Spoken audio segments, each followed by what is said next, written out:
el tomo 1 uno puede encontrar como eje del desarrollo tres contradicciones. La primera es que uno se encuentra en lo que nosotros estuvimos mirando con un proceso de socialización del trabajo privado, de creciente socialización del trabajo privado, y vimos el desarrollo hasta el extremo de la socialización del trabajo privado, más allá de como está planteado en el Capital, donde se llega hasta, bueno, la centralización absoluta del capital. Nosotros seguimos un paso más y dijimos la centralización absoluta del capital, además como propiedad de la clase obrera. Y entonces nos encontramos con todo ese movimiento. Arrancamos con la expresión más plena del trabajo social hecho de manera privada e independiente, que es el productor de mercancías, tiene el control pleno sobre su trabajo individual, no tiene control sobre el carácter social del trabajo, y llegamos a la socialización plena del trabajo privado. Hay un solo capital, hay un solo sujeto que produce mercancías fuera de la fuerza de trabajo, y que sin embargo no puede establecer la unidad entre la producción y el consumo sociales. Y entonces toda la producción se realiza de manera en una sola unidad social, y al mismo tiempo el carácter privado se pone de manifiesto en que sigue sin haber unidad directa entre producción y consumo sociales. La finalidad de la producción social sigue siendo la finalidad inmediata, la valorización del capital. Esa contradicción, que hace referencia a cuál es el carácter histórico del modo de producción capitalista y qué papel cumple en la historia el modo de producción capitalista, es lo que va a estar desarrollado en el planteo, el modo que lo va a mirar Marx en esos dos capítulos que nos faltan. Y sobre eso vamos a volver al final, va a ser la última unidad de la materia, va a ser esto, que los distintos autores que fuimos viendo, tanto de la economía clásica, la economía neoclásica lo vamos a mencionar, pero de la economía clásica, Smith, Ricardo, de la crítica a la economía, Marx, y después vamos a ver toda una serie de autores de la economía política marxista, cómo se contestan respecto de qué hace el modo de producción capitalista, hacia dónde camina el modo de producción capitalista. Eso queda, esa contradicción la vamos a dejar sin resolver, pese a que Marx la despliega plenamente en el tomo 1. Lo vamos a mirar al final de la materia. Pero hay otras dos contradicciones que uno viene acompañando, viene enfrentando en el desarrollo. La primera de esas dos contradicciones es que cuando uno mira al capital, ante todo en la circulación, aparece como una masa de valor que no encierra diferencias cualitativas y se valoriza en una determinada proporción respecto del monto que tiene colocado en ese proceso de valorización, del capital que está adelantado. Pero cuando entramos a mirar el proceso de producción, nos fuimos encontrando que en realidad, en primer lugar, está la diferencia entre el capital variable y el capital constante. El capital variable es el único que se valoriza.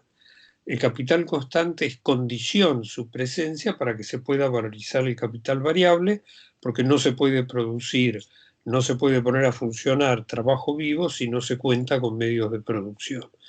Pero es una masa de capital que está muerta, que por sí misma es incapaz de producir valor.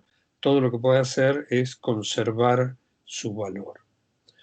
Cuando nosotros seguimos avanzando, mirando la producción de plusvalía relativa, nos encontramos que esta contradicción entre el capital como un simple valor que se valoriza y el capital diferenciado en capital constante y capital variable, se multiplicaba. Porque ¿qué aparecía? Que ahora el aumento del capital constante puesto en las materias primas, más rápido que el aumento del capital variable, es una condición para que el capital variable pueda multiplicar su valorización. Y cuando seguimos con el desarrollo del sistema de la maquinaria, nos encontramos que, es más, siendo el capital variable el único que es capaz de valorizarse, el crecimiento del capital constante puesto en la maquinaria, a expensas del capital variable, es decir, comiéndose algo que hasta ahí era capital variable, o que podría haber sido capital variable en las condiciones técnicas anteriores, se lo come y se convierte en capital constante, es la condición para que el capital variable se valorice con una tasa de plusvalía cada vez más alta. Y entonces, lo que nos aparece acá es esto, pero ¿qué es el capital? Es eso que vimos al principio en la circulación, un valor que se valoriza sin tener diferencia cualitativa, tiene adentro todas estas diferencias cualitativas que le vimos en la producción, pero entonces, ¿por qué en la circulación aparecía como que no las tenía? Y esta contradicción no está resuelta en el desarrollo del tomo 1, pero sí lo que aparece es una manifestación de esa contradicción, que yo la voy a mirar después para mirar ya en el desarrollo, pero va a aparecer una contradicción que brota de el capital como simple valor que se valoriza y el movimiento al interior del proceso de producción, cómo se genera la plusvalía. La tercera contradicción que tenemos es que nosotros lo que estuvimos viendo es el movimiento de un capital individual, con eso empezábamos, pero ya cuando mirábamos la compra-venta de la fuerza de trabajo por su valor, capítulo en que Marx desarrolla la jornada de trabajo, lo que nos aparecía es que los capitales individuales, que de entrada son los sujetos de la producción social, en realidad no son más que órganos del capital total de la sociedad, porque el movimiento que regía la compra-venta de la fuerza de trabajo por su valor, sobrando al mismo tiempo, respondía a una necesidad del capital total, que incluso lo que veíamos es que los capitales individuales no podían resolver, no podían portar esa necesidad del capital total de la sociedad, y que la forma de resolución era la lucha de clases, la relación de ciudadanía, la relación social que es el Estado. El Estado como representante político del capital total de la sociedad. Cuando nosotros seguimos avanzando, vimos que este desarrollo de la acumulación de capital, de la cual surgía la población obrera sobrante, brota del movimiento general del capital, brota del movimiento del capital total de la sociedad. No es un problema de cómo se mueven los capitales individuales, sino qué transformación sufre el capital total de la sociedad a medida que le va cambiando, va sustituyéndose trabajo vivo por trabajo muerto. Pero entonces, lo que tenemos es el capital total de la sociedad, ese es el sujeto concreto de la organización del proceso de vida social en el modo de producción capitalista. Pero al mismo tiempo, los capitales individuales que son sus órganos, en el movimiento que nosotros le vimos, es cada uno hace lo que se le antoja. Cada uno se valoriza, lo que veníamos viendo, de acuerdo a su propia capacidad. Entonces, para poner la cuestión en términos simples, la pregunta que uno tiene es, ¿y cómo sabe cada capital individual que tiene que actuar como órgano del capital total de la sociedad? ¿Cómo se reconoce a sí mismo como órgano individual del capital total de la sociedad. Si hasta acá no puede coordinar su movimiento con los demás. La plusvalía relativa brota de lo que hace el conjunto de estos capitales en cuanto producen directa o indirectamente medios de vida para los obreros, pero nada les dice si están actuando adecuadamente como esos órganos individuales o no están actuando adecuadamente como esos órganos individuales. Y esta es otra contradicción, entonces, que quedó abierta y que para poder contestarnos cómo hace Marx para enfrentar estas contradicciones, tenemos que pasar del tomo 1 al tomo 2, seguir adelante viendo qué desarrollo va haciendo Marx. ¿Quedó claro esta primera cuestión? Este planteo general.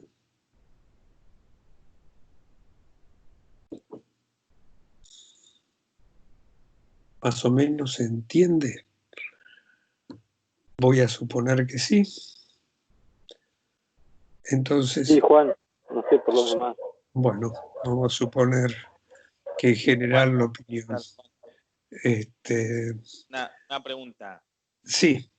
Ahí no sé si cuando vos preguntás cómo se reconocen los capitales individuales como órganos de la unidad del capital, no sé si es una pregunta retórica o sea, yo realmente pregunto, ¿se reconocen los capitales individuales como órganos del capital total?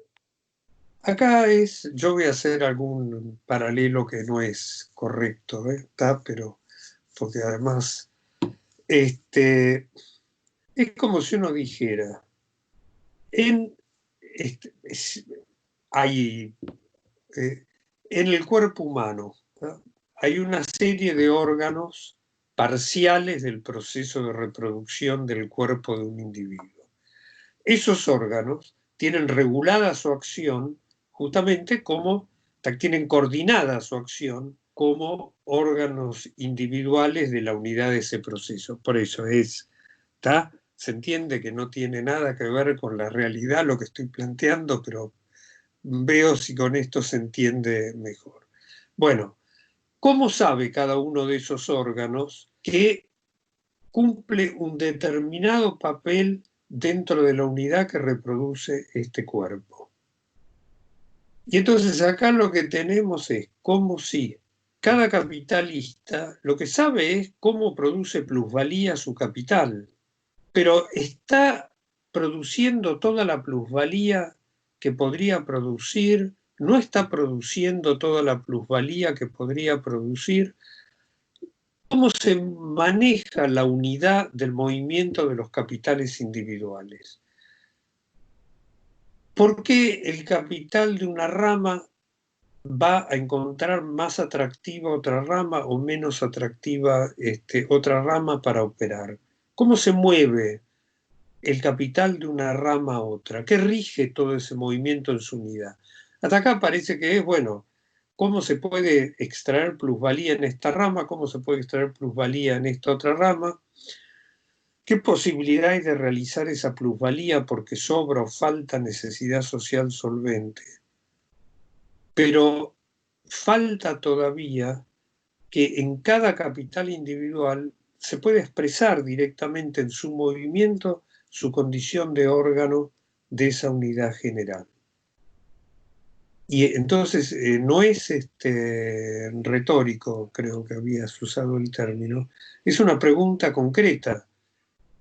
Yo no quiero adelantar la respuesta, pero cuando veamos la respuesta vamos a ver que sí, que los capitales individuales tienen una forma, portan en su propio movimiento la capacidad para reconocerse como órganos individuales del capital total de la sociedad.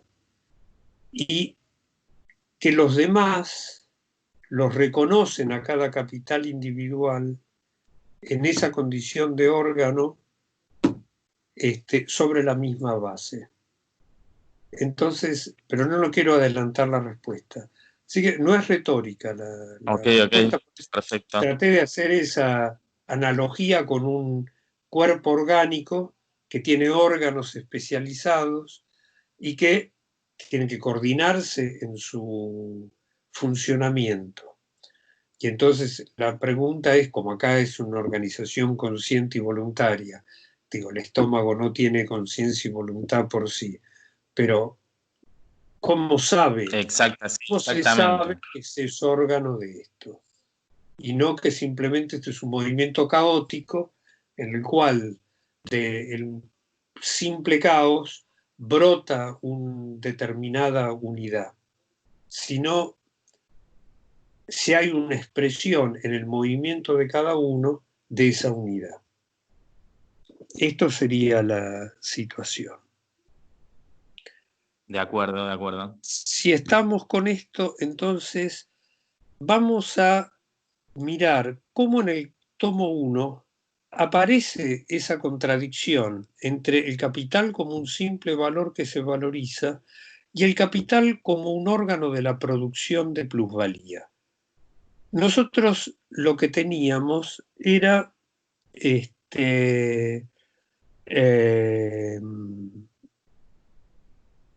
lo que mirábamos era un proceso en el cual decíamos se adelanta el capital, se pone a funcionar, hay una tasa de plusvalía, ese capital se valoriza, esa tasa de plusvalía tiene un carácter general, no porque haya una determinación directa de la tasa de plusvalía, sino que en la medida que los obreros son indiferenciados, en consecuencia el valor de su fuerza de trabajo es indiferenciado, la duración de la jornada es indiferenciada, entonces sale como resultado una tasa de plusvalía que es universal, que es común a todos los capitales. Y la vamos a tomar en esta expresión más inmediata.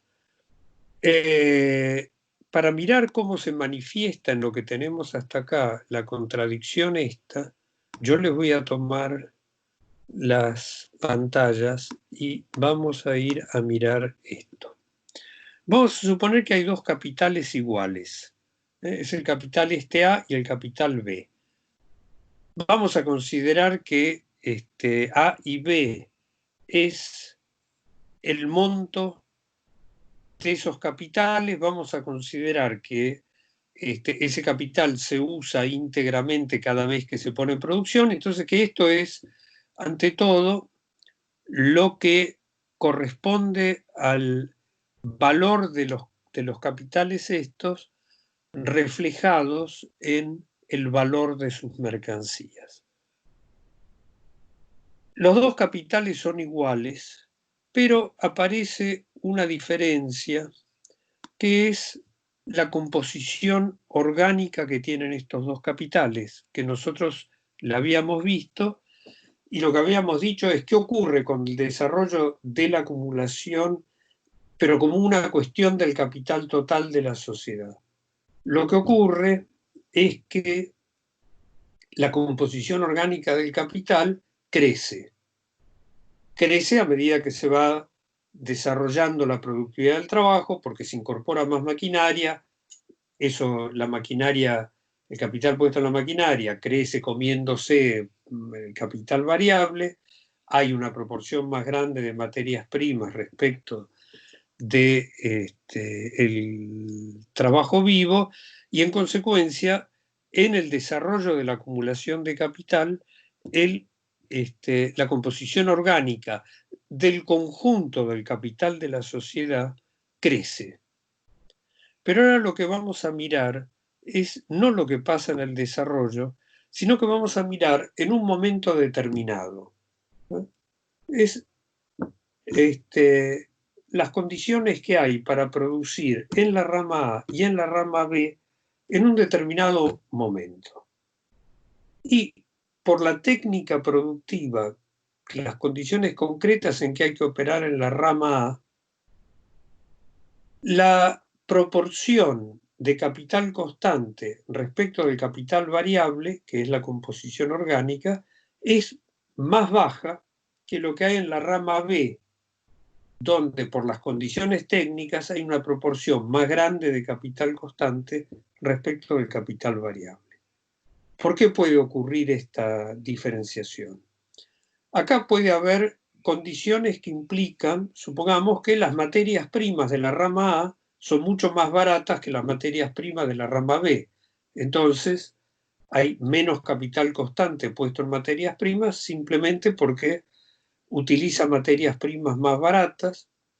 Hay casos concretos en los cuales no hay materias primas, como es el caso de la minería, como es el caso de la explotación de bosque nativo, como es el caso de la pesca, donde no hay materia prima, no hay un producto que está filtrado por un trabajo anterior, lo que se apropia es un producto de la naturaleza, a diferencia de lo que ocurre con,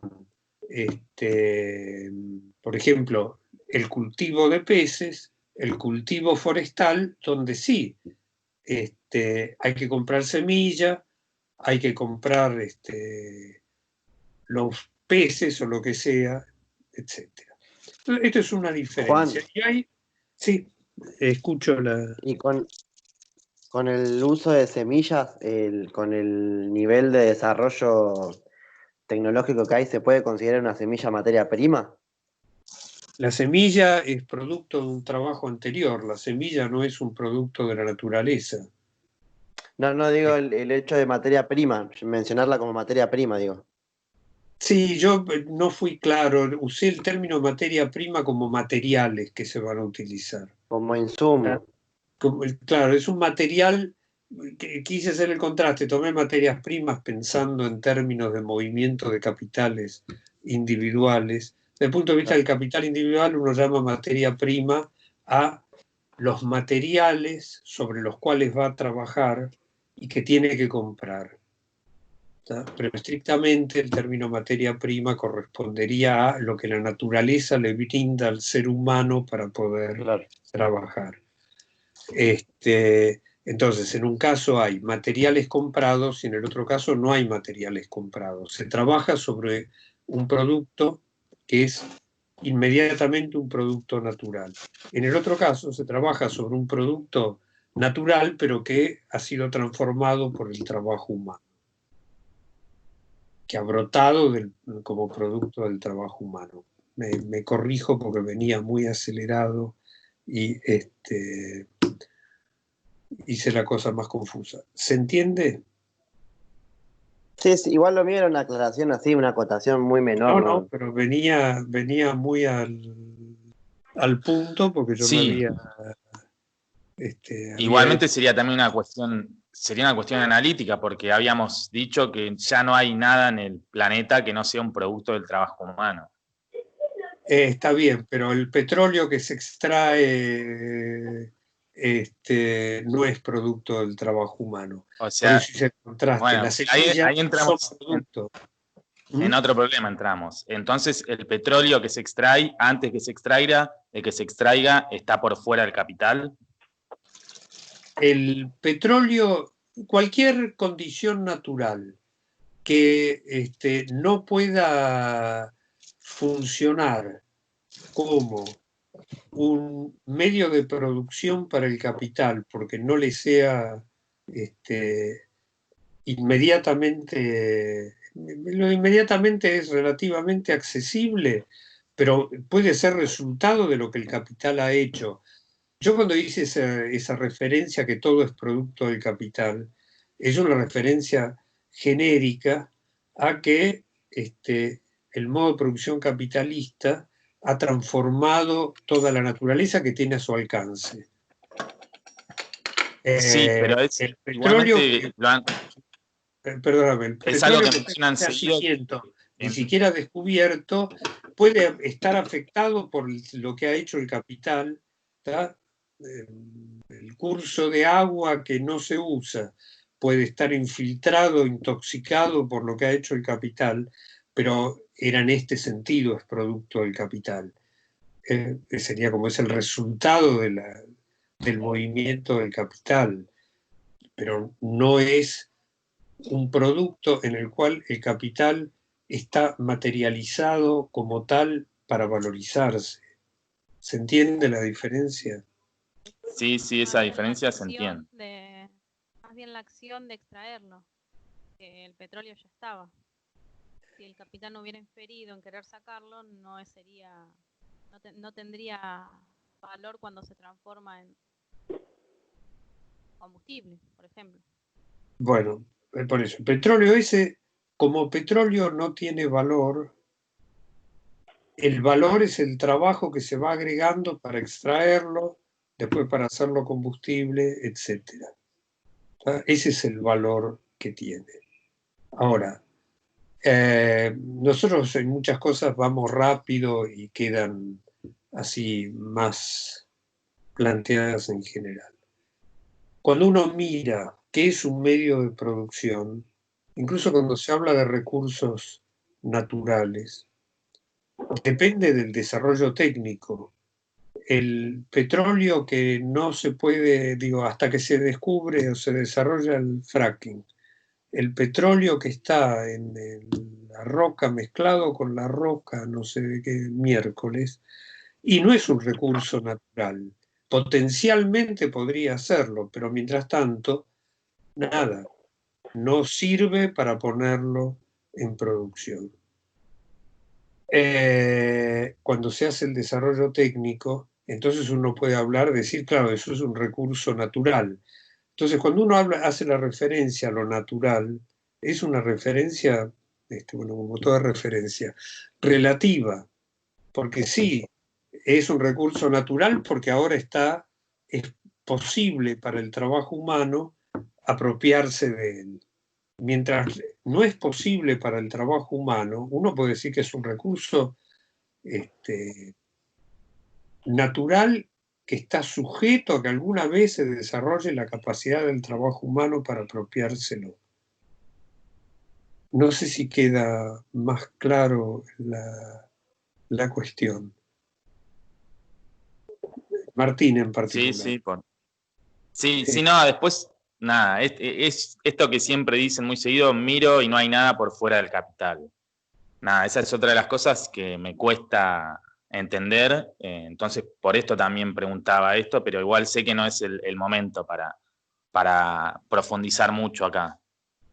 Lo voy a poner así. No hay nada de lo que opere inmediatamente en el proceso de vida humana.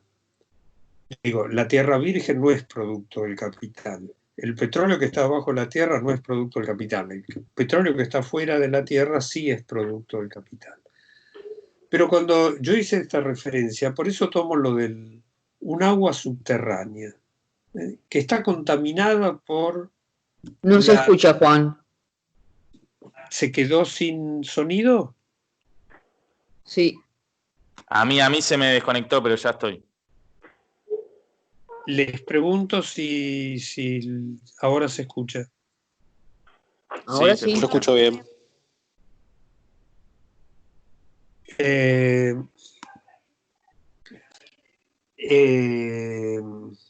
Un curso de agua que está contaminado porque se tiran los desechos de la industria. Cuando uno dice esto es el producto del capital, está diciendo esto es el resultado de lo que hace el capital. Ahora, no es que el capital produce con se aplica a la producción de cursos de agua contaminados. El capital se aplica a la producción de lo que terminó contaminando el curso de agua. Pero miro esa naturaleza y lo que tengo que decir es ¿por qué está contaminado? Y porque la forma en que se organiza este proceso de vida social, la finalidad no es producir valores de uso, la finalidad inmediata no es producir valores de uso para el consumo humano, y esto deteriora el proceso de vida humana, la finalidad es valorizar el capital aún expensas de deteriorar la vida humana. Es un proceso de organizarse la vida humana que se reproduce a sí mismo aún expensas de deteriorar el propio proceso de vida humana. Entonces, en este sentido es que yo usé el término es producto del capital todo el ámbito donde se desarrolla la vida humana. Entonces, Perfecto. el aire atmosférico, no sé si es correcto el término, la atmósfera, que está absolutamente contaminada, no es que el capital produce atmósfera contaminada con la finalidad de tener un valor de uso. Es que el capital produce atmósfera contaminada porque para producir valores de uso portadores de plusvalía, le es más barato contaminar la atmósfera que no contaminarla. Y el deterioro que produce en la vida humana, mientras le es más barato ese deterioro que las consecuencias de ese deterioro, produce de esta forma. Entonces, en ese sentido ¿Es es el barato término. contaminar que no contaminar? ¿Qué pregunta? Perdóname. ¿Es barato contaminar que no hacerlo? A lo largo del desarrollo histórico le ha sido mucho más barato no contaminar, perdón, le ha sido mucho más barato contaminar que no hacerlo. Cuando, lo que hablábamos las otras veces, le pasan varias cosas, pero tomo la más inmediata. Necesito una fuerza de trabajo que se desarrolle con ciertos atributos productivos, que esos atributos productivos llevan tiempo para producirse, en el cual el capital se está privando de extraerle plusvalía a esa fuerza de trabajo. Llega un momento que mantener los atributos productivos de esa fuerza de trabajo en el medio de una atmósfera contaminada es más caro para el capital que limpiar la atmósfera y no tener el deterioro de ese tipo de obrero. Y entonces lo que se impone es, acá no se contamina más la atmósfera, se empieza a limpiar, porque es más barato para el capital eso que la pérdida que tiene, porque se le mueren los obreros, y la pérdida que tiene, porque para mantenerlos en condiciones productivas tiene que gastar en sanidad, a ponerlo así. Que es lo que mirábamos respecto del consumo de tabaco, que aparecía también en este movimiento. Mientras al capital le es más barato tirar los residuos cloacales y los residuos industriales sin tratar a un curso de agua, los tira al curso de agua. Perdón, ¿alguien quería plantear algo? Juan, esto también tiene que ver con el límite capitalista de la incorporación de la maquinaria en la producción que había salido hace unas clases atrás. Creo que te lo había comentado. Porque en sí, o sea, el tratamiento de esos desechos podría incluso evitarse con otro tipo de maquinaria más eficiente en lo que se denomina ecológicamente, ¿no?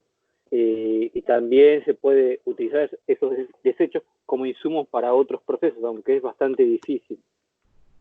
Pero sigue siendo maquinaria generalmente mucho más cara que la que contamina, ¿no? Sí, depende dónde la va a poner.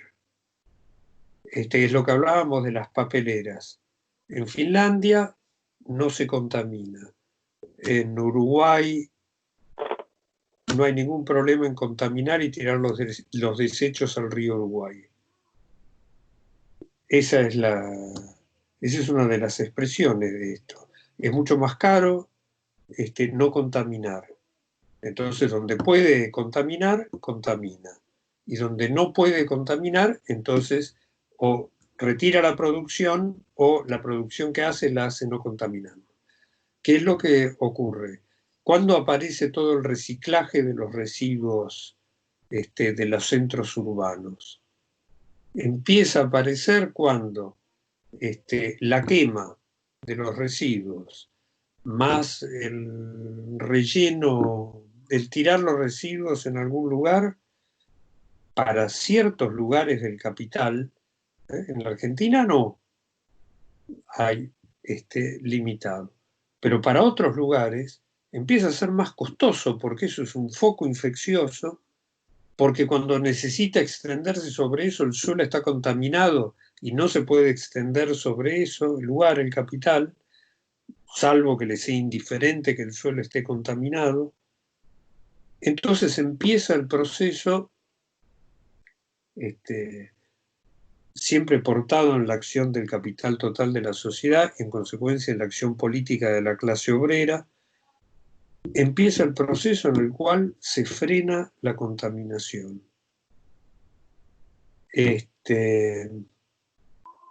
Uno puede ponerlo así. En Alemania hay bosques de molinos de viento de electricidad, parecen bosques directamente. En la Argentina, la única razón para poner molinos de viento para la electricidad es que la familia Macri hizo un negocio. Porque eso fue lo que justificaba poner los molinos de viento para generar electricidad. Entonces, estas son las determinaciones del capital. No sé si estamos con esto y podemos seguir. ¿Sí? Sin extendernos demasiado, solamente una pequeña acotación con respecto a lo que venían discutiendo recién. Digamos, no sé si toda la naturaleza en el planeta Tierra está afectada por el trabajo humano bajo el modo de producción capitalista, pero sí es, digamos, innegable que al menos lo que aparece en la superficie, lo que son los océanos, la tierra, casi todo el aire está afectado. Incluso estaba leyendo un informe, no solamente, digamos, lo que se produce con el petróleo y los gases de efecto invernadero, también con radiación. Que yo no sabía, pero es impresionante que durante la Guerra Fría se hicieron pruebas nucleares en el Pacífico y que se expandieron por todo el mundo. Sí, sí. Digamos, la radiación está casi, digamos, en la totalidad de los objetos. Ahora hay que ver los niveles de radiación. Esos niveles que se expandieron por todo el mundo son peligrosos. Pero bueno, sin expandirme demasiado. No, sí, es en la Argentina hubo una experiencia indirecta, pero la dejo afuera. Con algo que para ustedes no existió. Para Marina, sí, que fueron los pollos de Mazorín.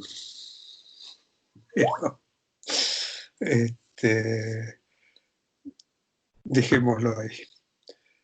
Podemos retomar entonces qué es lo que vamos a tener. Hay condiciones materiales que implican en un determinado momento del desarrollo histórico del modo de producción capitalista que haya ramas que tienen una composición orgánica más baja y ramas que tienen una composición orgánica más alta. Yo planteaba esta diferencia con las materias primas. Hay ramas donde la maquinaria se puede incorporar más fácilmente, hay ramas que tienen limitaciones para la incorporación de la maquinaria, hay más trabajo vivo que trabajo muerto. Bueno, el resultado es esta diferencia, en las cuales los capitales A y B son iguales, pero la composición orgánica de A es menor que la composición orgánica de B. Acuérdense que la composición orgánica era capital constante sobre capital variable. ¿Qué pasa cuando dos capitales que tienen el mismo monto y tienen la misma tasa de plusvalía generan plusvalía sobre la base de tener distintas composiciones orgánicas? Supongamos que la tasa de plusvalía es del 100%. Esto quiere decir que el capital A va a generar tanta plusvalía como capital variable tiene, y que el capital B va a generar tanta plusvalía como capital variable tiene. En consecuencia, los dos capitales son iguales,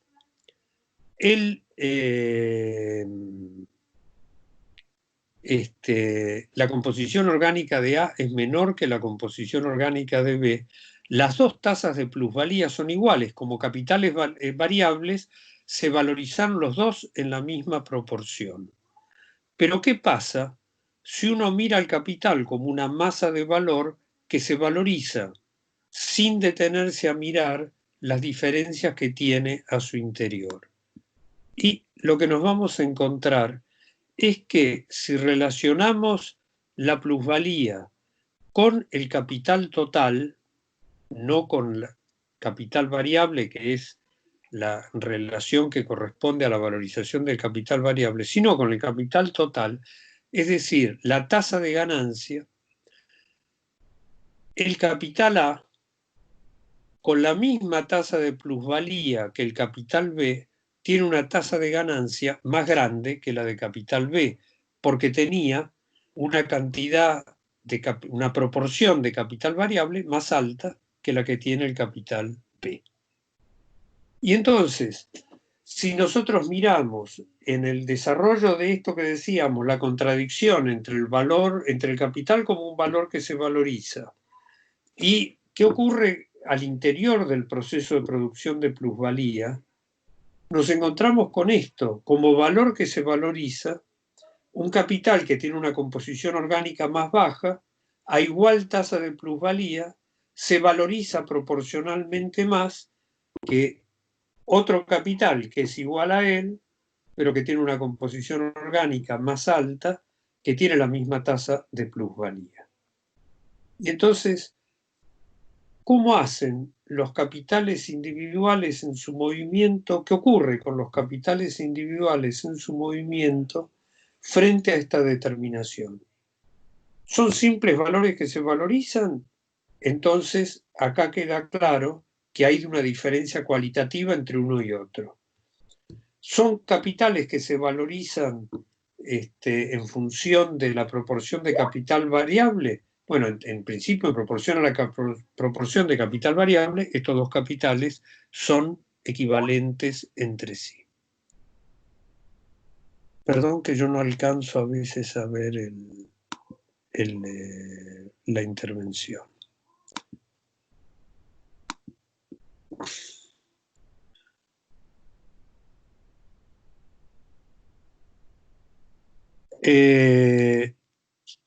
Esto es efectivamente el problema que se enfrenta Ricardo, aunque Ricardo no se lo enfrenta así, porque Ricardo no mira ni capital variable, ni capital constante, ni plusvalía. Él mira ganancia y mira lo que ahora vamos a diferenciar en capital fijo y capital circulante. ¿Está? Vamos a seguir avanzando respecto de esto, viendo a dónde nos lleva y qué nos encontramos respecto de esta contradicción.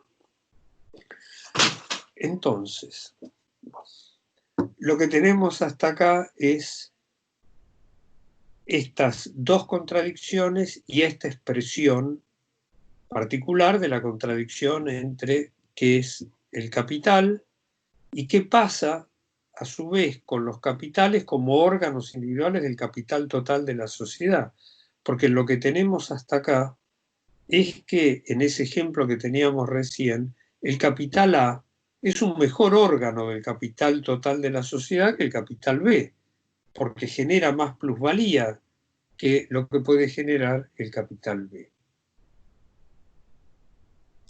Y entonces nos enfrentamos al desarrollo que Marx va a seguir y se va a avanzar en contestar estas dos contradicciones en el tomo 2. ¿Qué es lo que nosotros ya vimos del tomo 2? Hay un detenerse en la cuestión del trabajo productivo e improductivo, que Marx no mira en el tomo 1, y lo que sigue es esto que nosotros estábamos viendo en la clase, no la última, sino la anterior, que es qué formas presenta el movimiento cíclico del capital. Y entonces vamos a rever eso que habíamos visto. Les tomo de vuelta la pantalla.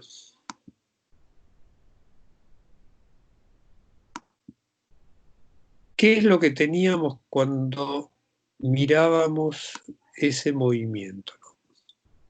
No era eso lo que teníamos. Lo que teníamos era esto, que es el primer movimiento que ya conocíamos. Yo ahora lo voy a plantear directamente porque ya lo habíamos visto la vez pasada. Es el ciclo del capital-dinero. ¿Qué es lo que nosotros dijimos del ciclo del capital-dinero?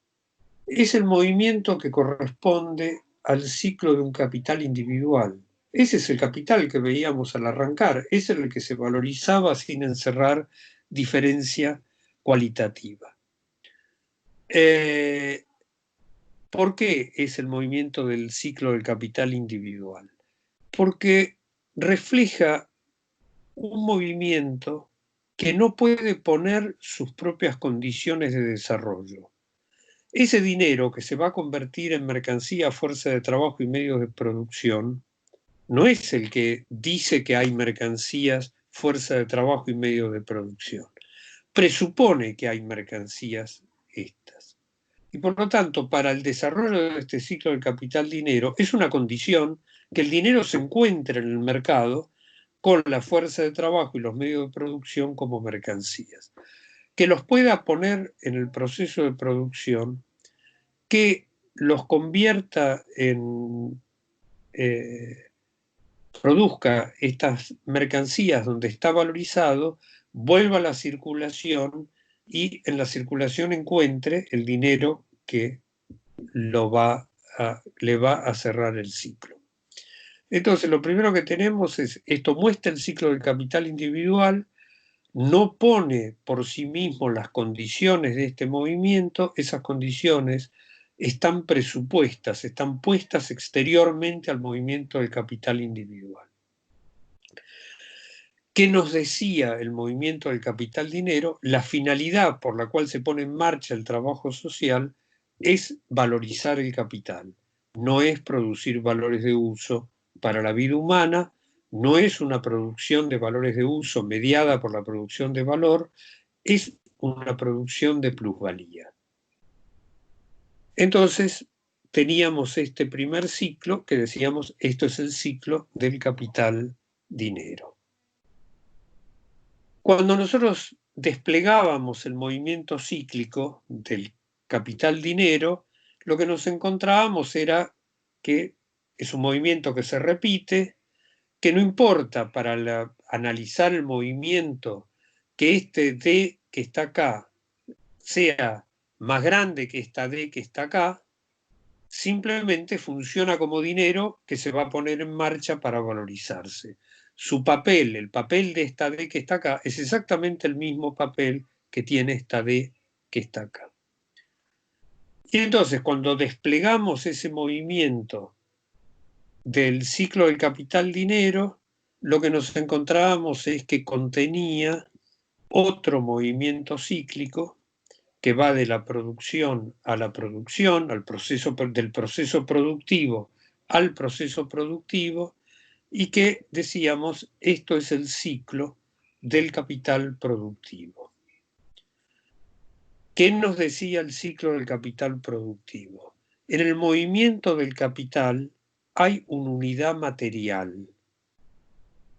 Para poder volver a producir, para arrancar nuevamente, la condición es que el ciclo de producción anterior haya producido los valores de uso necesarios para poder iniciar este ciclo. Esos valores de uso son materias primas medios de producción que el capital tiene que utilizar, medios de vida que los obreros necesitan consumir para tener fuerza de trabajo.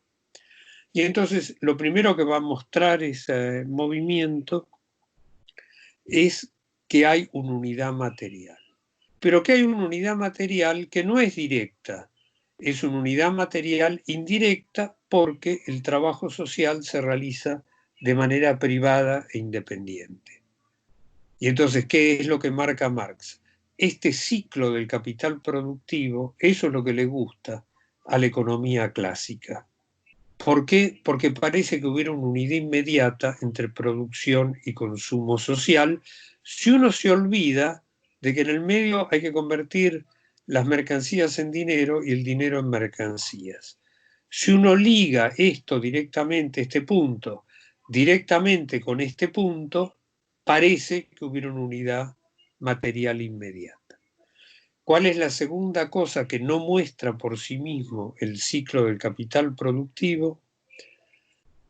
La razón por la cual se pone en marcha la producción. Parece que la razón fuera producir los medios de producción y los medios de vida necesarios para que se reproduzca el proceso de vida social, porque quedó oculto en este movimiento que la finalidad es la valorización del capital. Entonces, teníamos este ciclo del capital productivo y corto cuando miremos este otro. Volvíamos a mirar el despliegue de ese ciclo del capital individual en su encadenamiento y nos encontrábamos con otro ciclo. Ese ciclo que va desde las mercancías como producto del capital a las mercancías como producto del capital es lo que tenemos como el ciclo del capital mercancías. ¿Qué es lo que dice este ciclo? Lo que este ciclo está diciendo es que se inicia con el producto del capital, porque son mercancías valorizadas, es un capital materializado en mercancías, que pone en marcha el trabajo social con la finalidad de producir mercancías como producto del capital, quiere decir mercancías que encierran plusvalía. Y entonces lo que tenemos es este ciclo no presupone que existan las mercancías como producto del capital. Es el que muestra, por así decir, de dónde salen las mercancías como producto del capital. Y en consecuencia, lo que tenemos en este...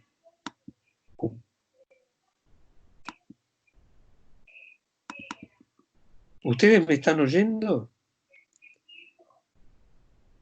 Sí, Juan. Estaban viendo lo que se suponía que estábamos viendo. Sí, Juan. Sí. Entonces me tranquilizo porque de repente se me había desaparecido la pantallita que yo los veo a ustedes y dije, uy,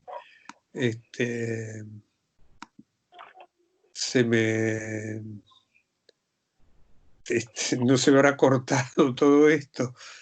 Entonces, lo que muestra esto es el proceso de producción capitalista en su unidad. Pone sus propias condiciones. Y por eso el ciclo del capital mercancías es el que refleja el movimiento del capital total de la sociedad. En contraste con el ciclo del capital dinero, que refleja el movimiento de los capitales individuales, este refleja el movimiento del capital total de la sociedad. Con lo cual, todo movimiento de mercancías que aparezca adentro, no importa si son producto del capital o no son producto del capital, están subsumidas, están metidas adentro del movimiento del capital.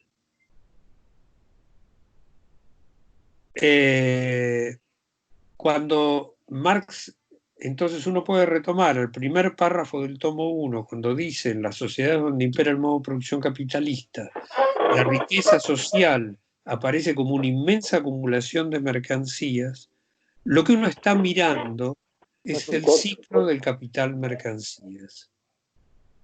Es cómo se manifiesta el movimiento del capital mercancías. Paro y pregunto si hasta acá estamos claros o si hay que aclarar algo.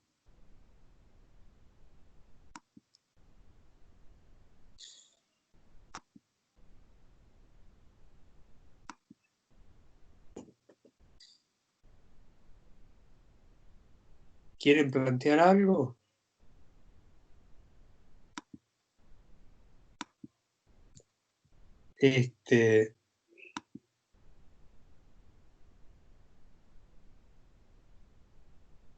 ¿No hay nada para plantear?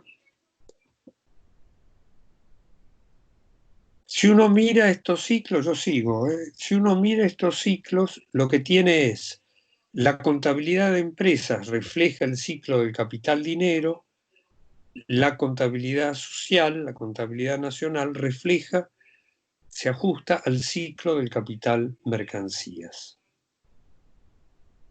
Y técnicamente, por decir así, responde al reflejo del ciclo del capital mercancías. No hay nada para plantear, yo voy al paso siguiente en este movimiento. Me hubiera gustado hacer un PowerPoint, pero lamentablemente, agregado a esto, no lo pude hacer, así que les voy a ir usando lo que está haciendo, mirando en los esquemas que teníamos recién, lo que corresponde a cada caso.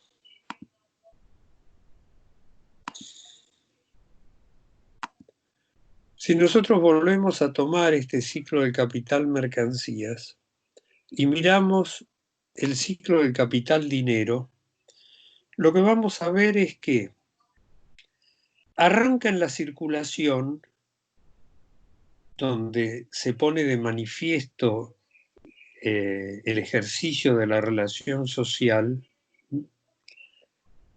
La circulación queda interrumpida por la producción y se vuelve a la circulación y se cierra en la circulación. En consecuencia, la producción aparece interrumpiendo la circulación. Si nosotros vamos al ciclo del capital productivo, lo que vamos a ver es que se abre en la producción, en el medio está toda la circulación y se cierra en la producción. Ahora es la producción que queda interrumpida por la circulación. Y cuando miramos al ciclo del capital mercancías, lo que nos vamos a encontrar es que toda la circulación, el lugar donde se pone de manifiesto el carácter social del trabajo hecho de manera privada e independiente, es la que abre el ciclo. Por eso es que este ciclo del capital mercancías refleja la unidad del movimiento del capital total de la sociedad, porque arranca con la unidad de ese movimiento. Lo que uno nunca se tiene que olvidar en este ciclo, cualquiera de los ciclos, pero en el ciclo de capital mercancías, es que la unidad de ese movimiento se establece en la circulación y que lo que queda reflejado en este movimiento son las mercancías que efectivamente entraron exitosamente en la circulación. Todo aquello que no fue reconocido como un valor de uso social, producto de capitales que no son reconocidos como esto, la fuerza de trabajo que no fue reconocida como un valor de uso para el capital, toda esa está fuera de este movimiento. Cosa que se va a reflejar en la contabilidad nacional. En la contabilidad nacional, lo que se produjo y no se pudo vender no está reconocido como una masa de valor que se generó, está reconocido como algo que está pendiente de realización en el cierre del movimiento. Está todavía en el stock final, pero no se sabe si de ese stock final alguna vez va a entrar efectivamente en la circulación o se va a quedar eternamente en el stock final hasta que pierda su valor de uso y entonces haya que tirar. Entonces uno siempre tiene que tener muy en claro que por más que mire un movimiento de unidad, ese movimiento de unidad siempre implica que fuera de la unidad quedaron productos del trabajo que quiso ser socialmente útil, que no lo pudo ser, y en particular que quedó fuerza de trabajo que no fue reconocida como portadora de valor para el capital y no la compró. No la reconoció como un valor de uso para sí. Entonces, esto es lo que nosotros tenemos con estos ciclos del capital. ¿Alguien quiere plantear algo?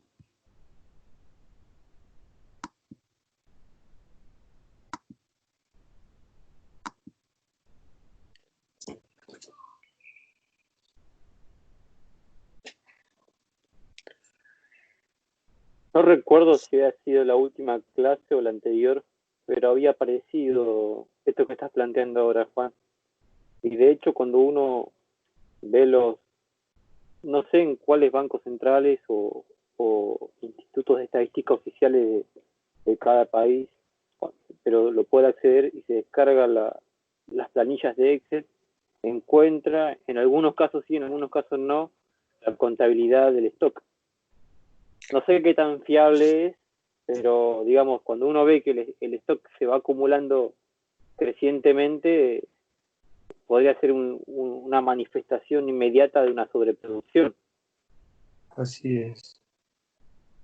El caso de la Argentina hay dos cuestiones que pueden estar registradas o no en los sistemas de cuentas nacionales con toda la endeblez que tiene un sistema de cuentas nacionales. ¿Sí? De vuelta también lo que hablábamos la otra vez, hay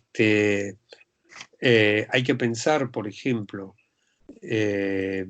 por haberlo visto en concreto, cuando se hace el cálculo de el producto, por ejemplo, de la producción agraria y los servicios que giran en torno a la producción agraria, por ejemplo, el transporte, para después hacer la matriz de insumo-producto y demás. Cuando se hace el año base, por las proporciones se dice el transporte es el 10% de la producción. Y después cambia la producción, cambian los productos y se sigue poniendo el 10%. Y el costo comercial es pongamos el 5%. Y el precio sube, el precio baja, pero la cuenta calcula siempre el 5%. Entonces hay que considerarlo como agregados gruesos. Después hay mejores calidades y peores calidades en ese registro.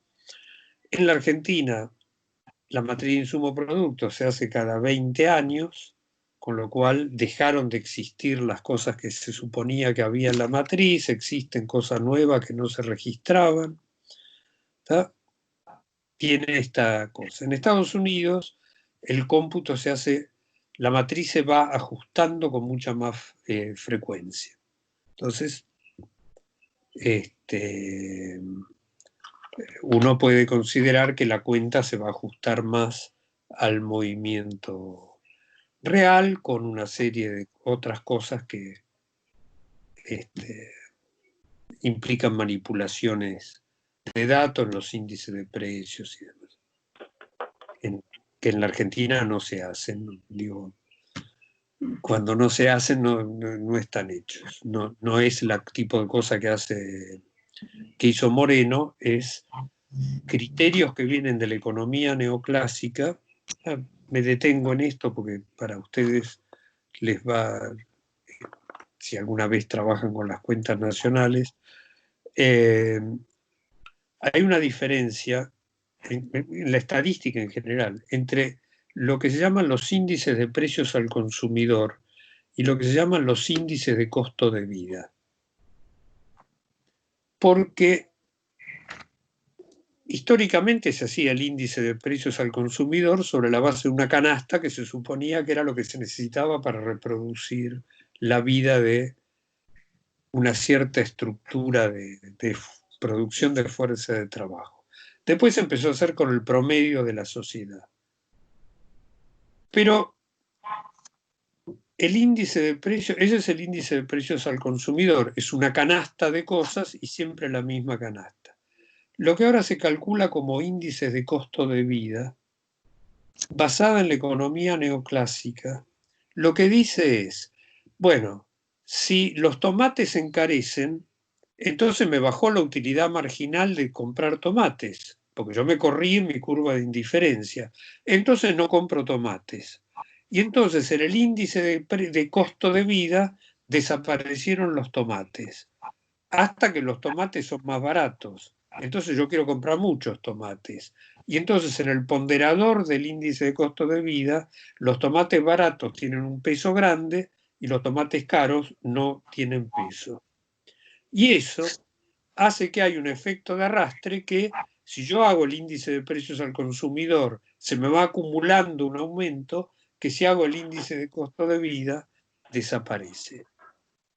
En la Argentina hubo un intento de hacer ese índice de costo de vida, un intento, no me acuerdo, financiado, no me acuerdo si por la CEPAL o qué, ahí tengo el trabajo, si no me recuerdo mal, por un individuo llamado Maleta, para la década del 90, que el objetivo era justificar que no había sobrevaluación de la moneda. ¿Está? Entonces, uno cuando mira los índices de Estados Unidos, tiene que mirarlo con cierta precaución porque ahí tiene este ajuste hecho. Pero bueno, volviendo estrictamente a las cuentas nacionales, hay dos cosas que en la Argentina no se computan. Uno es, o por lo menos no se publica, uno es la magnitud del stock, pero sí se publica la variación del stock. ¿Tá? Entonces uno puede, si tiene el cálculo de la magnitud del stock en el año base, puede proyectar la magnitud del stock a lo largo del tiempo. Ahora, durante mucho tiempo no había magnitud del stock en el año base, con lo cual uno no podía sacar el stock. El stock es esencialmente de productos, llamémosle así, materias primas, pero con precio, productos en proceso, productos terminados. No incluye, en principio, instrumentos de producción. Pero hay un problema con el ganado, y en particular con el ganado vacuno, porque una parte, perdón, no incluye, estoy haciendo un lío, se supone que en el stock se incluye el ganado reproductor, pero no se incluye el ganado para carne. Hay toda una serie de cosas que no terminan de estar claros. ¿Tá? Ahora, por ahí yo dije una cosa que está mal. Ahí me tengo que sentar a pensarlo con más detenimiento. Pero hay un criterio distinto para una cosa y para otra. Y hay parte del ganado vacuno que según las condiciones en cada momento o es del rodeo reproductor o es del rodeo para faena. ¿Tá? No vamos a detenernos en esto para no perder tiempo. Pero entonces hay problema con esto y lo que hay es el dato de el movimiento del stock. En Estados Unidos hay un dato absoluto del stock. Más allá del movimiento, también está el dato de cuál es la magnitud del stock. y cómo está compuesto, e incluso cómo se distribuye entre las distintas ramas de la producción. Otra cosa que en la Argentina no existe formalmente, oficialmente, es el cómputo del capital que está puesto en instrumentos de producción. Yo mezclé recién ahí instrumentos de producción con objetos de trabajo. No existe el cómputo oficial de, llamémosle el stock, de los instrumentos de producción. Ahora después vamos a distinguir qué quiere decir esto. Hay cómputos extraoficiales. Yo he hecho a cómputos estimaciones de ese capital en instrumentos de producción.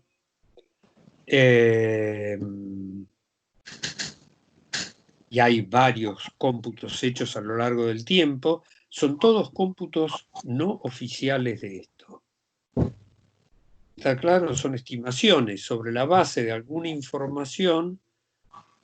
Uno de los métodos es como está la inversión anual en maquinaria, equipos y en edificios, solo en esos instrumentos de producción, uno puede hacer una estimación que se hace sobre la base de lo que se llama un inventario permanente, que es, tomo el alta de este año, tomo el alta del otro año, el alta del otro año, lo suficiente como para agotar la vida útil de ese instrumento de producción, y entonces con esa suma tengo los instrumentos. En Estados Unidos hay un cómputo de los instrumentos de producción, ¿tá? De cuánto es, le pongo el nombre, ahora vamos a mirar porque cuánto es el capital fijo. En la Argentina oficialmente no existe. ¿Está? Entonces, falta una parte del capital mercancías en la Argentina, que es el capital mercancía que está en instrumento de producción. En Estados Unidos, cuando ellos ponen el stock, ahí no están los instrumentos de producción, pero uno sí puede sumar los instrumentos de producción porque tiene el dato calculado. Son dos procedimientos distintos, tiene el dato computado. ¿Estamos con esto? Bueno, yo espero no hacer más matetes de que se me crucen cosas que vienen de los cómputos prácticos y que podamos seguir. Cuando uno mira la rotación del capital, lo que se encuentra es que cuando mira la producción, lo que tiene es el capital constante y el capital variable. Pero cuando mira la rotación, lo que le empieza a aparecer es una diferenciación que es entre capital circulante, el capital que retorna aparentemente en cada ciclo de producción, en cada ciclo de rotación del capital, y el capital que retorna, nosotros a lo largo de, su valor retorna a lo largo de varios ciclos de producción o de rotación del capital. ¿Qué es lo que nosotros teníamos cuando mirábamos el proceso de producción? La diferencia entre capital variable y capital constante era que el capital variable se aniquila, desaparece su valor, pero se genera un valor nuevo que viene a reponer el valor del capital variable. Y en cambio, el capital constante puesto en los objetos de trabajo, en las materias primas, ese normalmente vuelve íntegramente el valor de lo que se consumió en cada ciclo de rotación, porque se transfiere el capital de esos medios de producción al valor del producto. El movimiento del capital variable y el movimiento del capital constante, que se consume íntegramente en cada ciclo de producción, son sustancialmente distintos. Pero cuando uno los mira en la rotación del capital, cómo vuelve el capital, aparecen juntos. parece que no hubiera diferencia entre los dos. Parece que es un capital que se adelanta y que vuelve cada vez que se cerró el ciclo de rotación. ¿Estamos hasta acá? Entonces, el capital variable y el capital constante puesto en las materias primas, en los gastos, en los materiales auxiliares, etc., aparece identificado en la rotación como si fuera una sola parte del capital, que es el capital circulante. Y se borró de dónde sale la plusvalía. Porque la plusvalía no sale del movimiento en que ese capital indiferenciado entre variable y constante puesto a rotar en cada ciclo. Ese es el valor que aparece. No, el valor que aparece es capital variable aniquilado, es un valor nuevo, más la plusvalía, pero parece que fuera el mismo valor que reaparece. Se pierde de vista de dónde sale la valorización del capital y aparece desde el punto de vista de la rotación que se trata de capital circulante. Eso es lo que ve Ricardo, capital circulante. ¿Qué pasa con el capital constante puesto en los instrumentos de producción? Ese es un capital que transfiere su valor gradualmente a lo largo de muchos ciclos de producción. ¿Cómo aparece en la rotación del capital, en este movimiento cíclico que se reproduce el capital? Aparece como un capital fijo. Así es. Esto es lo que Kaldor asimila con el movimiento de Ricardo, porque Ricardo, en principio, hace esa separación. Lo mira con los salarios al capital circulante, pero justamente asocia los salarios con capital constante que rota íntegramente en cada ciclo de producción. Entonces, la diferencia que hay dentro del proceso de producción, cuando uno mira la rotación del capital, ya no aparece como una diferencia entre capital variable y capital constante, sino como una diferencia entre capital circulante y capital fijo. Y esto es como lo vamos a mirar, haciendo una salvedad porque tenemos que distinguir una cuestión, en lo que sigue cuando miramos la rotación del capital. ¿Está claro esto?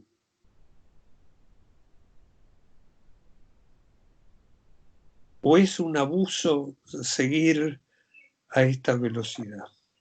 Juan, entonces, Sí. Digamos, lo que es capital circulante incluiría lo que antes en Marx veíamos como capital variable, más las materias primas y otros instrumentos de trabajo que se gastan en el proceso inmediato de trabajo.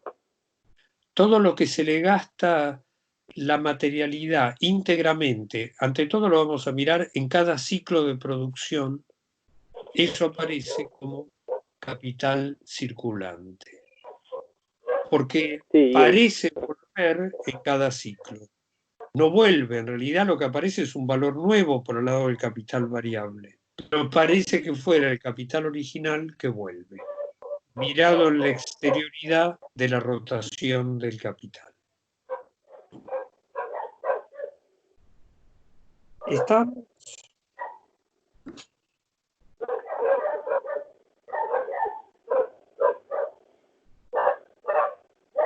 ¿Puedo seguir? Por mí sí, Juan, no. No sé si hay alguien que tenga dudas, que quiera aclarar, porque todo esto estamos yendo a una velocidad tan grande que se hace difícil de seguir.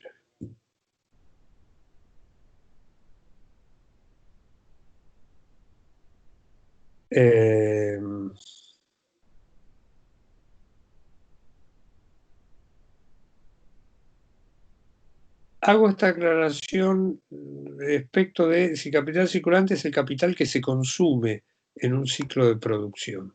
Y lo que uno tiene es lo siguiente.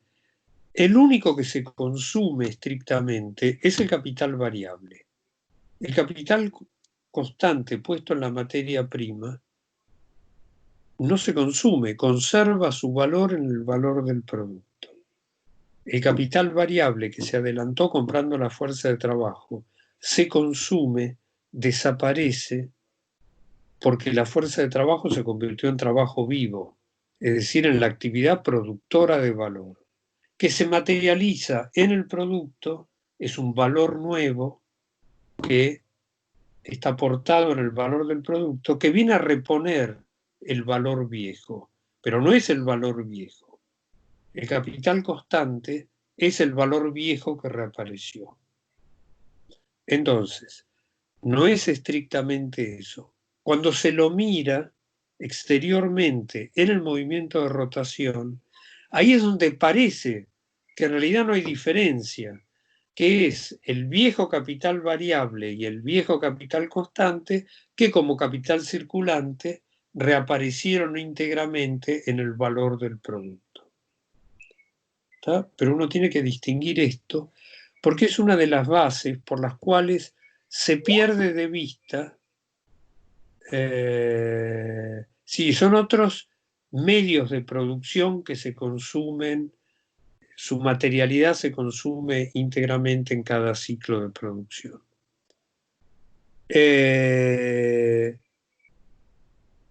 Se pierde de vista la fuente de la plusvalía en esta rotación. Uno mira la plusvalía y la plusvalía brotó del movimiento de ese capital que está retornando. Pero bueno, después tenemos el capital fijo, que ese sí, es todo capital constante, pero es el que su valor de uso se consume gradualmente a lo largo de más de un ciclo de producción y que reaparece en consecuencia en el valor del producto gradualmente a medida que se lo va consumiendo. Entonces, lo que nos vamos a encontrar es que se perdió de vista la fuente de la valorización. Y ahora, nosotros tenemos que mirar qué nos pone de manifiesto, frente a qué nos pone el proceso de mirar la rotación del capital. Y entonces, con esto es lo que vamos a seguir ahora. Vamos a empezar a mirar formas de rotación del capital que qué efecto tienen en el proceso de valorización. En el proceso de producción de plusvalía no pueden tener ningún efecto, porque eso depende del movimiento del capital variable. Pero ¿qué efecto van a tener respecto de la valorización, de la capacidad de valorización del capital, como un valor que se valoriza? Y para eso vuelvo a tomar la pantalla.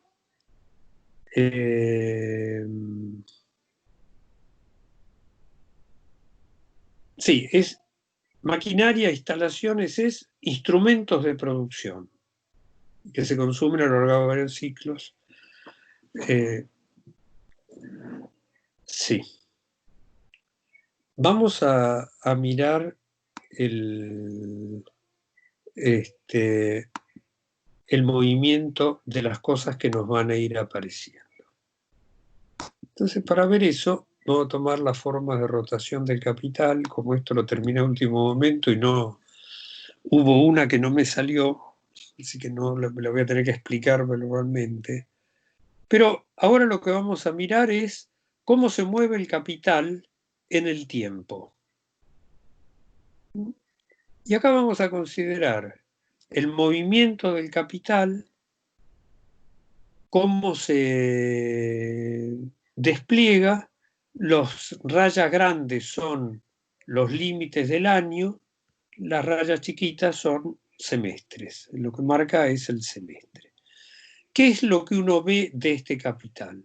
Acá hay un capital adelantado de 100 que se aplica para desarrollar la producción al empezar el año, para poder ponerle la proporción de valorización, lo diferencié en que hay, perdón, esto es todo capital circulante, acá no hay capital fijo, porque para este problema el capital fijo es irrelevante, porque hace a cuándo se está en condiciones de volver a arrancar.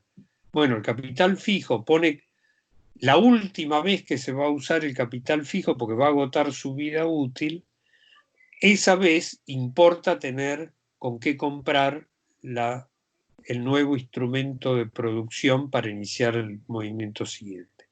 En cambio, con el capital circulante, la condición es para poder reiniciar inmediatamente el ciclo, comprando la fuerza de trabajo, comprando las materias primas, comprando los materiales auxiliares, todo eso que hay que recuperar inmediatamente el dinero del ciclo de producción anterior para estar en condiciones de volver a arrancar. Entonces, por eso, estas rotaciones son, el título no lo saqué demasiado rápido, son formas de rotación del capital circulante. Entonces, ¿qué es lo que vamos a tener en todo este movimiento? Acá abajo, en rojo, está cada vez que el capital se pone a funcionar en el proceso de producción. Esto quiere decir, puse 100 de capital a funcionar, ese capital funciona a lo largo de este año, la mitad del capital es capital variable, la mitad es capital constante, la tasa de plusvalía es del 100%, bueno, a lo largo de este funcionamiento en el año, ese capital produjo una masa de plusvalía generada de 50, que está en azul, y que inmediatamente la llevo a la circulación, lo vendo, realizo los 50 de plusvalía, con lo cual recupero los 100 de capital, lo que está en verde implica que realicé la plusvalía y que me retornó el capital, vendí la mercancía por 150, que es su valor, y ahora tengo de vuelta los 100 de capital, que los puedo volver a poner a valorizar, me producen otra vez 50 de plusvalía, que los llevo al mercado, los realizo, son 50 realizados, recuperé mi capital de 100, lo vuelvo a poner y el movimiento sigue. En este análisis que vamos a hacer, la plusvalía se va. No vamos a considerarla reinvertida, después al final vamos a hacer una observación sobre la reinversión. Pero este es un movimiento que tenemos y que les pregunto si se entendió lo que está representado con el capital aplicado en rojo, el capital recuperado en verde, abajo de la línea, la plusvalía generada, devengada sería, en azul, la plusvalía realizada en verde. Acá yo llevo a la circulación el producto, lo acabo de terminar, lo llevo a la circulación, lo vendo inmediatamente, me lo pagan inmediatamente, recibo el valor íntegro de ese producto, recuperé el capital, lo vuelvo a poner a funcionar. ¿Está claro este movimiento? Juan, con plusvalía devengada, ¿te referís a plusvalía pendiente de realización en la circulación? Lo quise poner como un sinónimo para... Está generada esa plusvalía. Está generada, pero todavía está bajo la forma de mercancía. Cuando se lleva a la circulación, pasa de azul a verde, se convierte en plusvalía que está realizada. Salió de la producción, ya está valorizado el producto, ya está valorizado el capital, en el valor de esa mercancía está materializada la plusvalía, lo tengo que convertir en dinero. El paso de los 50 azul a los 50 verde es que lo convertí en dinero. En este caso es instantáneo. Juan, la fórmula es la tasa de ganancia, ¿no? Que es Lo que plusvalía está sobre... puesto, exactamente, la fórmula es la tasa de ganancia, que son los 50 de plusvalía sobre los 100 de capital que adelanté. Esta tasa de ganancia es del 50%.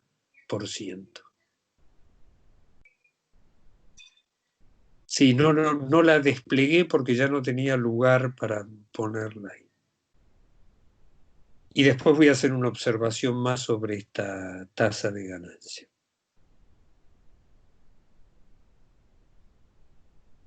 Sigo con el ejemplo que sigue, que es un capital que ahora, en lugar de rotar una vez por año, como era este, rota 2 veces por año. ¿Qué quiere decir? Que el periodo de producción es de 6 meses. Entonces, pongo los 100 al empezar, al cabo de 6 meses terminó el periodo de producción, se generó una plusvalía de 50, llevo la mercancía producto de ese trabajo a la circulación, se realizan los 50, se recupera los 100 de capital, con lo cual, sin tener que haber esperado que termine el año, este capital puede volverse a poner en producción. Se vuelve a poner en producción, al cabo de los 6 meses generó una plusvalía de 50, se lleva a la circulación, se realiza la plusvalía de 50, se recupera los 100 de capital, se vuelven a poner a funcionar, etc. Y entonces, si yo miro el movimiento de este capital,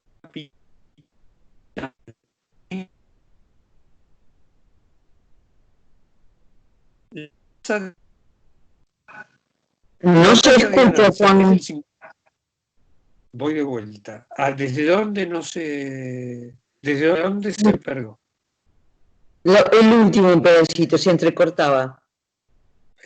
Voy de vuelta con este caso. Tengo un capital de 100. El proceso de producción dura 6 meses. ¿Tá? Tiene las mismas características que el anterior, salvo esto. 2 veces lo puedo poner en producción dentro del año. ¿Qué es lo que ocurre? Lo pongo la primera vez, 100. Al cabo de 6 meses completó el proceso de producción, generó 50 de plusvalía, lo llevo a la circulación, realizo los 50 de plusvalía, recupero el capital de 100, lo vuelvo a poner a producir. Al cabo de 6 meses, lo mismo, generó una plusvalía de 50, va a la circulación, se realiza la plusvalía de 50, se recuperó el capital de 100, vuelve a estar en condiciones de funcionar. Cada vez que este capital se usó, la tasa de ganancia, que yo acá no la expresé, es del 50%. Es un capital de 100 que generó 50 de plusvalía. Pero si yo lo miro en el año, este capital de 100 generó 2 veces 50 y por lo tanto generó 100 de plusvalía. Y su tasa de ganancia en el año es del 100%. Por eso la tasa de ganancia acá tiene este sufijo de la A porque es anual. Y si yo ahora comparo, ¿está claro hasta ahí? Cada vez que se usó tuvo la misma tasa de plusvalía que tenía el capital que estábamos mirando acá. Pero si lo miramos en el año, lo que nos encontramos es que tiene una tasa de ganancia, que es el doble. Y acá está la comparación,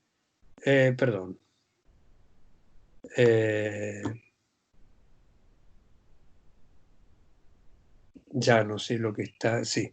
Acá está la comparación entre esos dos capitales, que yo la dudaba si ponerla inmediatamente o ponerla después, porque vamos a mirar un proceso en el cual ni siquiera vamos a mirar eso, vamos a mirar un proceso más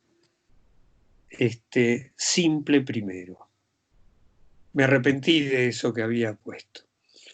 Lo llamé capital alfa y capital beta para no usar las letras comunes, porque si le ponía la A, después me quedaba la A ahí abajo. ¿Está? Estos son dos capitales. El primero es el mismo capital que nosotros tenemos acá. Realiza 2 ciclos de rotación dentro del año. ¿Por qué? Porque todo el tiempo en que está en la producción se está trabajando sobre este objeto. El tiempo de producción es igual a el tiempo de trabajo. Entonces, cada vez que este capital estuvo puesto en producción, generó plusvalía, porque había trabajo vivo valorizándolo. Pero miremos este otro capital que está abajo, el beta, que es un capital que está en un proceso de producción en el cual hay que trabajar y después hay que dejar que se desarrolle un proceso natural que transforma el valor de uso del producto. Y vamos a tomarlo en términos absolutos, donde no se trabaja. El ejemplo esquemático de esto es la producción de vino. En la producción de vino hay que moler la uva, hay que filtrar la uva, hay que meterla en las vasijas y después hay que esperar un proceso natural biológico de fermentación hasta que el producto está terminado. Este es un vino berreta que tarda apenas 6 meses en fermentar, pero bueno. ¿Está claro la situación? Durante este periodo, el trabajo está actuando y está generando plusvalía, pero acá, el trabajo que se materializó en el producto está ahí, inmóvil, está latente, esperando que pase el tiempo, en el cual no se va a agregar más trabajo y por lo tanto no se va a generar más plusvalía. Con lo cual, en este caso del capital beta, la plusvalía está generada a esta altura, que es cuando se completó el tiempo de trabajo. Pero esa plusvalía no se puede realizar hasta que el proceso biológico no se completó y entonces sí, ahora el producto está terminado. El tiempo de producción es todo esto, pero el tiempo de trabajo solo es este pedacito. Y en consecuencia, no se pudo volver a usar el capital para poner nuevo trabajo vivo en funcionamiento. Hubo que dejarlo. Se cortó de nuevo, Juan. ¿A qué altura? A ver si mi internet, porque puede ser que mi internet esté haciendo... Yo lo escuché de corrido, no sé si... Ah, bueno, entonces no... Bueno, y no sé por qué el PowerPoint no me permite ver qué pasa con internet. Vuelvo entonces a esta situación. Todo esto es proceso, tiempo de producción. Pero solo esta parte es tiempo de trabajo. En consecuencia, durante este tiempo se generaron estos 50 de plusvalía, pero hubo que esperar que completara el tiempo de producción para poder llevar la mercancía a la circulación y realizar esa plusvalía y recuperar el capital de 100. Entonces acá hay un capital variable que está inerte durante una parte del tiempo de producción. Generó plusvalía, pero ahora se quedó ahí, inmovilizado, ya está materializado en su producto, ya generó la plusvalía y hay que esperar que se complete el tiempo de producción para que esa plusvalía se realice y estar en condiciones de volver a arrancar la producción. Y esta diferencia va a tener un efecto sobre la capacidad que tiene cada capital para valorizarse. Tienen la misma tasa de plusvalía, tienen el mismo capital variable y sin embargo la tasa de ganancia del capital alfa es del 100% y la tasa de ganancia del capital beta es del 50%. Y ahora esa diferencia no solo está en cada ciclo del tiempo de producción, sino que el tiempo de producción coincide con el año. Y ahora la tasa de ganancia anual es distinta entre uno y otro. La tasa de ganancia en cada ciclo es distinto, la tasa de ganancia anual es distinta en el capital alfa porque como rota más rápido y todo el tiempo todo el tiempo de producción es tiempo de trabajo, tiene una capacidad para producir plusvalía más grande que el capital beta porque cuando rota tiene un tiempo de trabajo y el tiempo de producción sigue desarrollándose y hay que esperar para poder disponer de ese capital y volver a producir. Y durante ese tiempo, el capital beta no produce plusvalía. ¿Se siguió esto? Sí, Juan.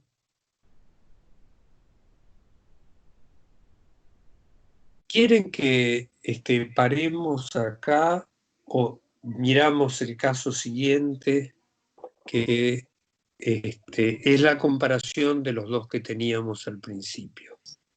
O Juan, sí. ya una esto pregunta. está saturado. Sí, decime.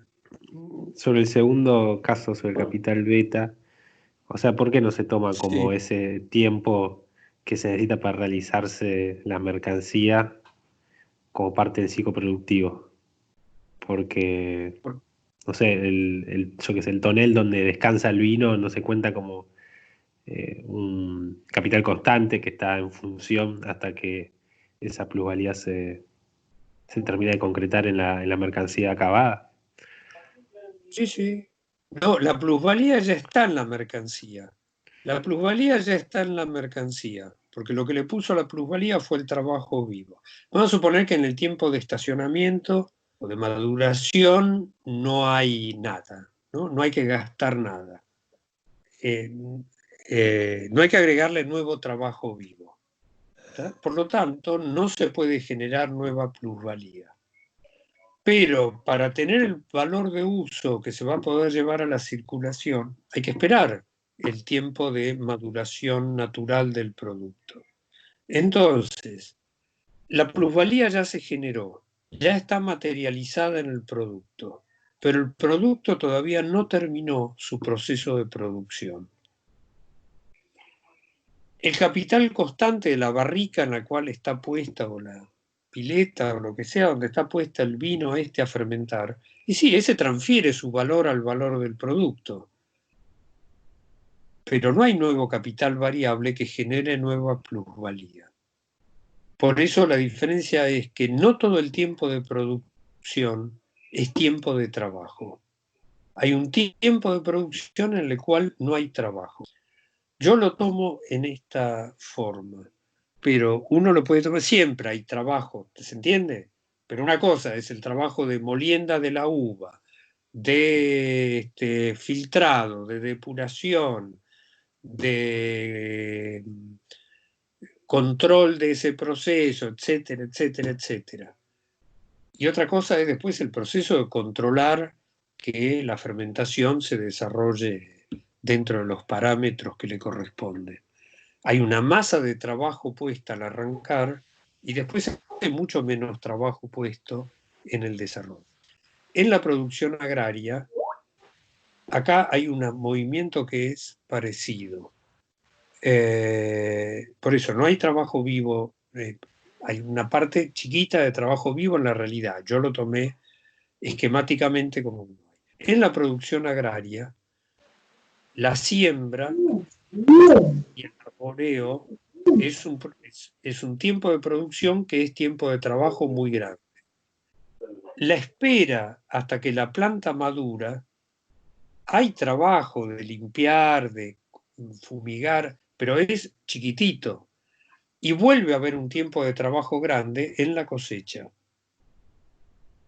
¿Tá? Pero el tiempo de trabajo que se puso en la siembra, ya está, el valor ya se generó, ya se aplicó el trabajo, pero está inmovilizado, eso todavía no es un producto vendible. En la producción industrial en general, todo el tiempo de trabajo, todo el tiempo de producción es tiempo de trabajo, porque se está agregando trabajo sobre el objeto. Ahora vamos a mirar otra situación, pero acá está puesto como si fuera un bloque. Se agregó el trabajo, por lo tanto se produjo plusvalía. En el tiempo que hace falta para producir, pero no se trabaja, ahí no hay plusvalía producida. No sé si está claro esto. Y si no está claro, díganme y lo vuelvo a plantear. Por mí sí, Juan, ahí entendí.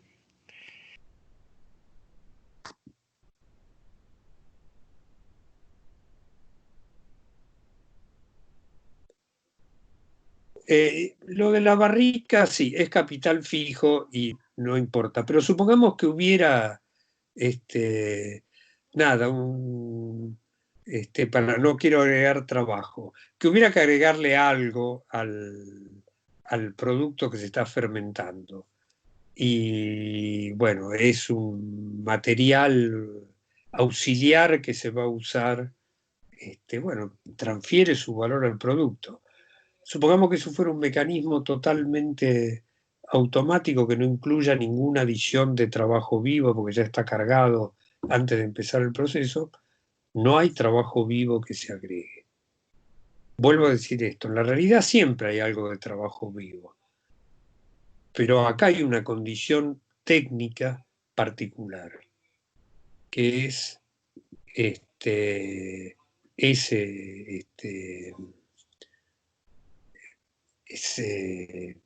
uno lo separa diciendo hay un tiempo de producción que no es en absoluto tiempo de trabajo. ¿Está? ¿Se oyó ahí? Porque a mí la pantalla me está palpitando todo el tiempo. Y no sé si es porque está fallando la comunicación.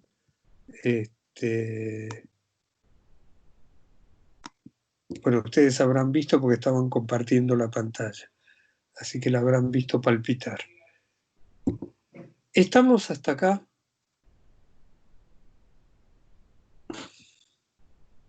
Sí, Juan. Bueno, yo les propongo que cortemos por 15 minutos Bueno, y retomemos 8:20. bueno. Bueno.